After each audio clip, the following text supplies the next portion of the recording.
Hi everyone, this is Dr. Chhoda and welcome to this update, this stimulus update on the Ignition Time channel. Thank you so much for being a viewer and a subscriber. If you don't know anything about me, please check out my video. You'll learn more about who I am, what my journey has been like, and why you should listen to me. In this video, I'm going to give you an important stimulus update. I'm going to let you know why we can be both pessimistic and optimistic about stimulus. I'll also tell you why the Senate Majority Leader Mitch McConnell's plan did not include the $300 a week in unemployment benefits. And I think you're going to be surprised.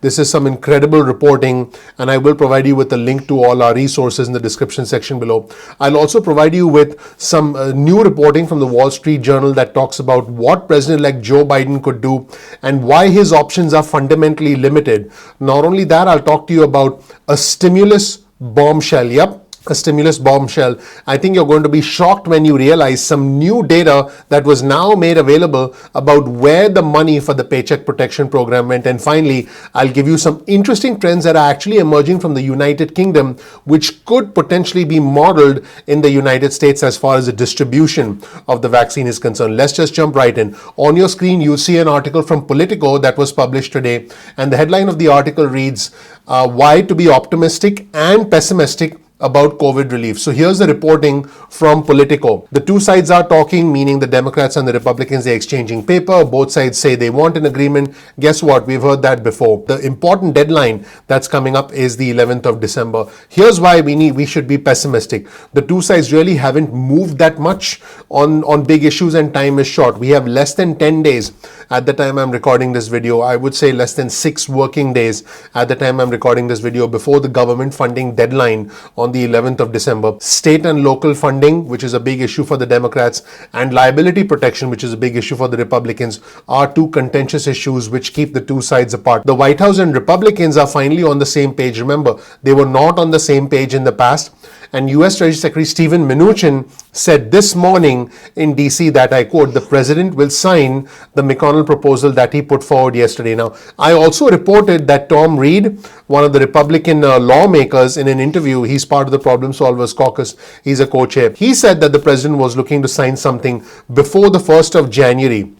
But I'm going to give you some reporting that is going to surprise you. So make sure you stick around till the end of the video. The problem though is the McConnell bill, which is right around $300 billion, is going to be a non-starter for Democrats. According to Republicans, that bill is a non-starter for Democrats. But Speaker Nancy Pelosi and Senate Minority Leader Chuck Schumer did send an offer to Republicans. Now, the Republicans have privately grumbled about it, but they said that a tiny little bit of progress is indeed being made. Now, here's some reporting from Leanne Caldwell. You'll see this tweet on her screen. She's an NBC News correspondent. She covers Congress. She wrote as to why the latest McConnell proposal does not include federal UI benefits, even though his last bill, meaning back a few months ago, included $300 a week. Thune said, this is Senator John Thune, Republican. He said it was because of the president.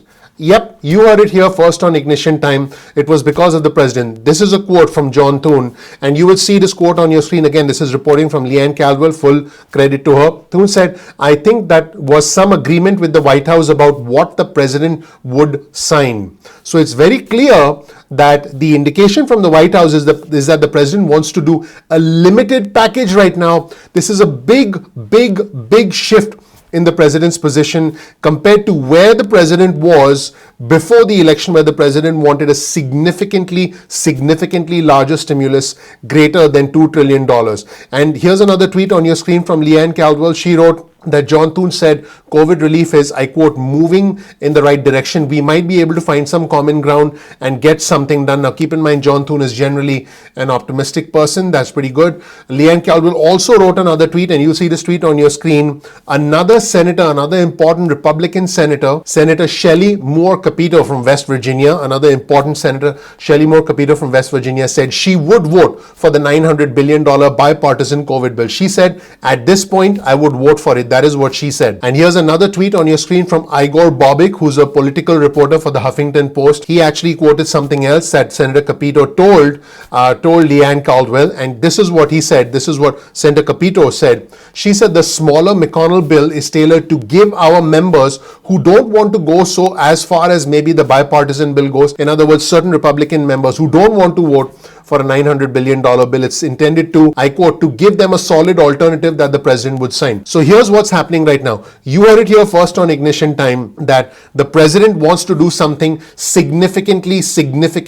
smaller right now. The president wants to do a small bill. It seems that has been conveyed to the Senate Majority Leader Mitch McConnell, and more Republican senators are saying, hey, let's do the $900 billion bill, because the $333 billion bill is a fallback option. It's in fact a plan B. I'm going to quote this again. Let's show this tweet to you on your screen again. Shelley Moore Capito said that the smaller McConnell bill is tailored to, I quote, give our members who don't want to go as far as maybe the bipartisan bill goes, to give them a solid alternative that the president would sign. And in the meantime, I have some other big news for us. This was also reported by Leanne Caldwell from NBC News. And House Speaker Pelosi and Senate Minority Leader Chuck Schumer are now putting their weight behind the $900 billion Senate bipartisan bill, saying that it should be the basis of the negotiations with Senate Majority Leader Mitch McConnell. Just incredible. This is a huge shift from Speaker Pelosi and from Senate Minority Leader Chuck Schumer in terms of their negotiations, in terms of their approach to stimulus.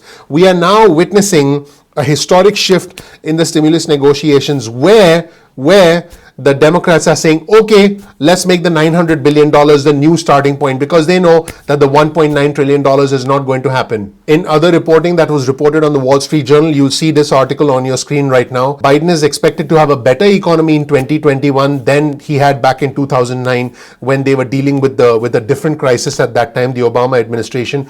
But his options are going to be limited because of all the things that have been done so far this year, because of some of the actions the U.S. Treasury Secretary Mnuchin has taken, because the Federal Reserve is fundamentally out of firepower. The subtitle of the article reads, President-elect inherits a Fed largely out of ammo and faces a potentially divided Congress, which means if we have a Republican Senate and a Democratic House, then Joe Biden is not going to do as much as he would have otherwise been able to do had the Democrats had full control of both chambers of Congress, meaning the House and the Senate. And in other bombshell news, this is also quite incredible. You'll see this article on your screen from the Washington Post.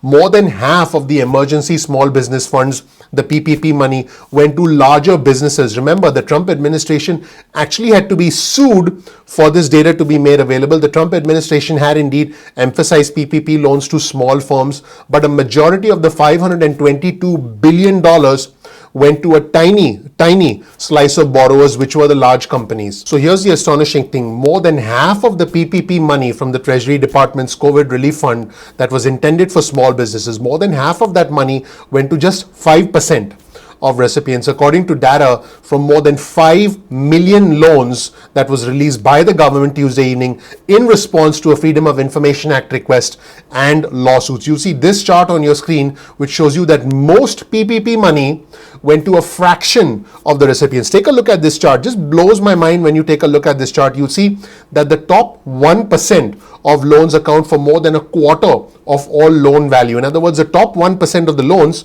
accounted for 25% of the entire loan value. The top 5% of the loans accounted for more than half of the loan value. That means that the biggest loans, which were obviously made available to the biggest companies, took up most of the money. Just incredible when you look at this data. And finally, here's data on your screen from Juliana Tattlebaum from CNBC. She reports that we have some information on who's going to get the vaccine first in the United Kingdom. The order of prioritization is here on your screen. You see the first phase of the program in the United Kingdom. I believe that the United States will end up doing something similar. Let's see what happens. So number one, residents in a care home for older adults and their carers will get it first. Number two, all those 80 years of age and over, and frontline healthcare workers and social care workers. Number three, people 75 and over. Number four, people 70 and over, clinically extreme vulnerable individuals, presumably individuals with diabetes, heart disease, other chronic conditions.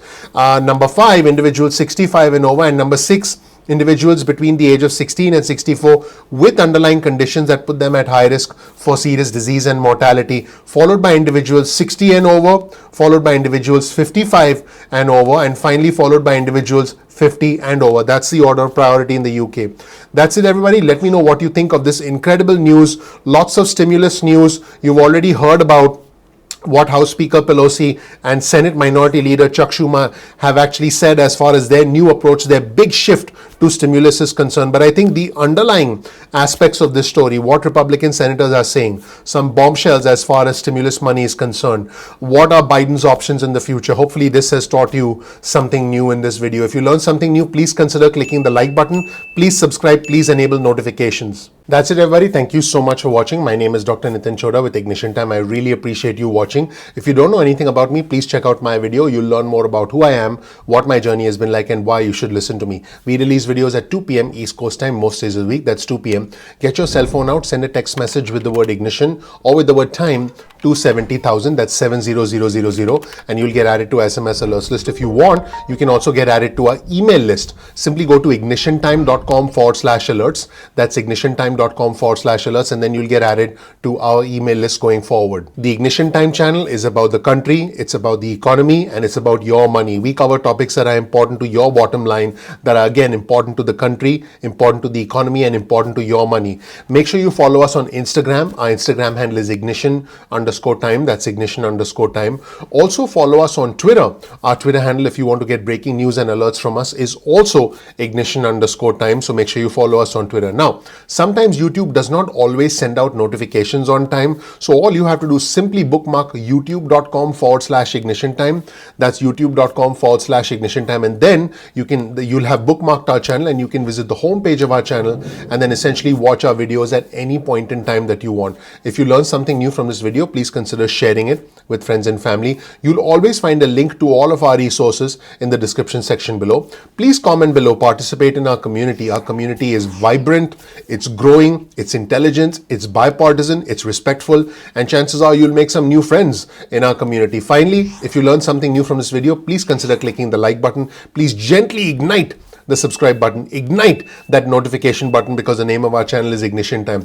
Thank you so much for watching. I'm looking forward to seeing you in the next episode of Ignition Time. Take care. Bye.